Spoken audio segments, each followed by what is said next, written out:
Bismillahirrahmanirrahim. Assalamu alaikum students. How are you all? I hope you all are fine.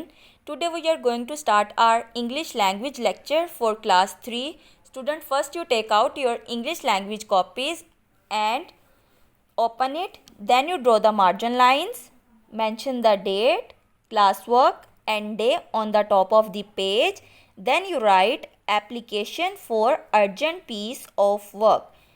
जी बेटा, आज हम लोग जो है application for urgent piece of work करने लगे हैं, यानी कि ज़रूरी काम की दरख्वास्त लिखने लगे हैं। First of all I will tell you what is the application, कि एप्लीकेशन क्या होता है। एप्लीकेशन मींस दरख्वास्त, यानी कि किसी से कोई रिक्वेस्ट करना, कोई इल्तिजा करना। For urgent piece of work, urgent piece of work ज़रूरी काम को कहते हैं। तो बेटा हमारे दरख्वास्त जो है बेसिकली उसको लिखने का पर्पज़ ये होता है कि हम किसी से कोई रिक्वेस्ट करके अपनी किसी बात को मनवाना चाहते हैं या उनसे रिक्वेस्ट कर रहे हैं कि हमारा ये काम आप कर दें। एप्लीकेशन जो है ज़रूरी नहीं है कि एप्लीकेशन सिर्फ हमारे पास अर्जेंट पीस ऑफ वर्क की ही हो। हमारा जो काम है, जिससे रिलेटेड काम है या जो बात हम करना चाहते हैं, हम उससे रिलेटेड एप्लीकेशन राइट करते हैं। फॉर एग्ज़ाम्पल यहाँ हमने अर्जेंट पीस ऑफ वर्क लिखी है, हम इसकी जगह सिक लीव भी लिख सकते हैं, यानी कि बीमारी की दरख्वास्त लिख सकते हैं। हम लोग फ़ी कंसेशन यानी कि फ़ीस माफ़ी की दरख्वास्त भी लिख सकते हैं। यानी कि आपका जो काम है, जो आप किसी से अपना मुद्दा बयान करना चाहते हैं या जो आप किसी से अपनी बात मनवाना चाहते हैं, आपकी जो रिक्वेस्ट है, आप उससे रिलेटेड ही एप्लीकेशन राइट करेंगे। बेटा एप्लीकेशन के हमेशा 3 पार्ट्स होते हैं। एक पार्ट ये जो कि लेफ़्ट हैंड साइड पर है, इस पार्ट में आप जिसके नाम दरख्वास्त लिखते हैं, जिसको यानी कि आपने मुखातिब किया है, आप उसके बारे में लिखते हैं, वो किस जगह पर है वो लिखते हैं और एहतरामन जो है उनको बुलाते हैं। हमारा जो सेकंड एप्लीकेशन का पार्ट होता है वो हमारा ये पैराग्राफ है, यानी कि हमारा जो काम है, हम जिस मौजू पर बात करना चाहते हैं कि हमने आपसे हमारी रिक्वेस्ट ये है, हम उस रिक्वेस्ट को इस पैराग्राफ में राइट करते हैं। ये हमारा सेकंड पार्ट हो गया। अब जो हमारे एप्लीकेशन का थर्ड पार्ट है वो हमेशा राइट हैंड साइड पर होता है। इसमें हम जो एप्लीकेशन लिख रहा है वो अपने बारे में बताता है और वो कहाँ से है और वो किस डेट पर एप्लीकेशन लिख रहे हैं वो ये बताते हैं। अब आप लोगों को क्लियर हो गया होगा कि एप्लीकेशन क्या होती है और एप्लीकेशन के 3 पार्ट्स कौन कौन से होते हैं। नाउ बेटा लेट्स स्टार्ट आवर एप्लीकेशन। सबसे पहले जो लेफ़्ट हैंड साइड पर आप लोगों की रेड कलर की लाइन ड्रॉ हुई है, उसके बिल्कुल साथ से आपने अपनी एप्लीकेशन स्टार्ट करनी है। सबसे पहले हम लिखेंगे द प्रिंसिपल। आपको पता है कि जब हम अपनी लाइन स्टार्ट करते हैं तो उसका फर्स्ट वर्ड हमेशा कैपिटल होता है, इसलिए हम अपनी सब जो लाइंस हैं उनके फर्स्ट वर्ड कैपिटल लिखेंगे। उसके अलावा प्रिंसिपल का पी भी कैपिटल रखेंगे, क्योंकि हम किसी का नाम लेकर उसको बुला रहे हैं। तो आपको पता है कि जब हम किसी का नाम या किसी ओहदे के बारे में बात करते हैं तो उसका फर्स्ट वर्ड भी हमेशा कैपिटल होता है। तो हमने लिखा द प्रिंसिपल और उसके आगे कॉमा ज़रूर डालिएगा।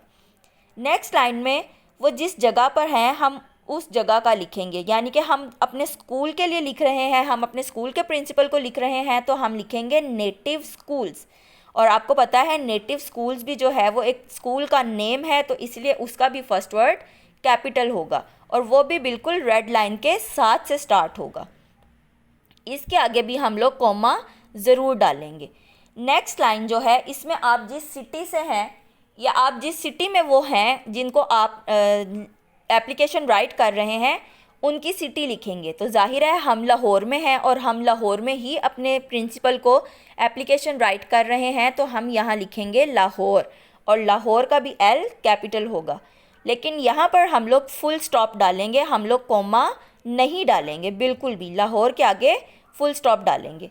उसके बाद है रिस्पेक्टेड सर मैडम। रिस्पेक्टेड यानी कि मोहतरम, और सर हम अगर किसी मेल से मुखातिब हैं, अगर हम किसी आदमी को लिख रहे हैं तो हम सर लिखेंगे, और अगर हम किसी फ़ीमेल को या औरत को जो है एप्लीकेशन राइट कर रहे हैं तो हम मैडम लिखेंगे। उसके बाद हम लोग कॉमा ज़रूर डालेंगे। यहाँ बेटा हमारे एप्लीकेशन का फर्स्ट पार्ट ख़त्म हो गया है। अब हम अपनी एप्लीकेशन का सेकंड पार्ट स्टार्ट करने लगे हैं, यानी कि अब हम अपनी रिक्वेस्ट स्टार्ट कर रहे हैं। जो बात हम करना चाहते हैं वो करने लगे हैं। तो बेटा जहाँ पर हमारा ये लाइन ख़त्म होगी उसके बिल्कुल साइड से या थोड़ा सा पहले से हम अपना पैराग्राफ स्टार्ट करेंगे।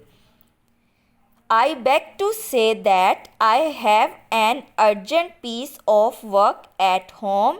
मैं आपसे दरख्वास्त करता हूँ या मेरी गुजारिश है that के I have मुझे an urgent piece of work एक ज़रूरी काम है at home घर में, full stop। Next line so that इसलिए I cannot come to school today इसलिए मैं आज स्कूल हाजिर नहीं हो सकता या हो सकती, full stop. Kindly grant me leave for one day मेहरबानी फरमाकर मुझे एक दिन की छुट्टी दे दें, फुल स्टॉप।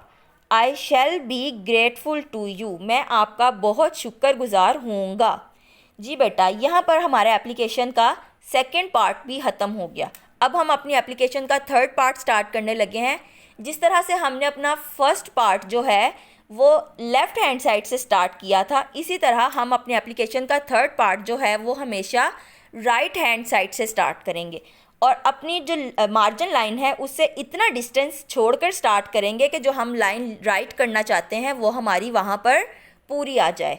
तो हम लिखेंगे योर्स ओबीडियंटली आपका ताबेदार या आपकी फरमाबरदार, और उसके आगे हम लोग कॉमा ज़रूर डालेंगे। नेक्स्ट हम लिखेंगे XYZ। XYZ जो है वो हम अपने नेम की जगह राइट करेंगे। आपको पता है कि जब हम पेपर में या क्लास में जब कोई काम करते हैं तो उसमें हम अपना नेम शो नहीं करते, इसीलिए हम लोगों ने यहाँ पर XYZ राइट किया है। उसके बाद आप कौन सी क्लास से हैं, तो हम लिखेंगे क्लास थर्ड कि मैं क्लास 3 का स्टूडेंट हूँ, ज़ाहिर है, और मैं छुट्टी के लिए एप्लीकेशन लिख रहा हूँ। नेक्स्ट डेट आप लोग ज़रूर मेंशन कीजिएगा ताकि पता चले कि आपको किस दिन की छुट्टी चाहिए। बेटा यहाँ मैंने डेट की जगह एक ब्लैंक राइट की है, यहाँ पर आप खुद डेट डालेंगे जिस डेट पर आप अपना काम करेंगे, आप वो डेट यहाँ पर ज़रूर राइट कीजिएगा। I hope you will understand this application clearly. बेटा you should learn this application.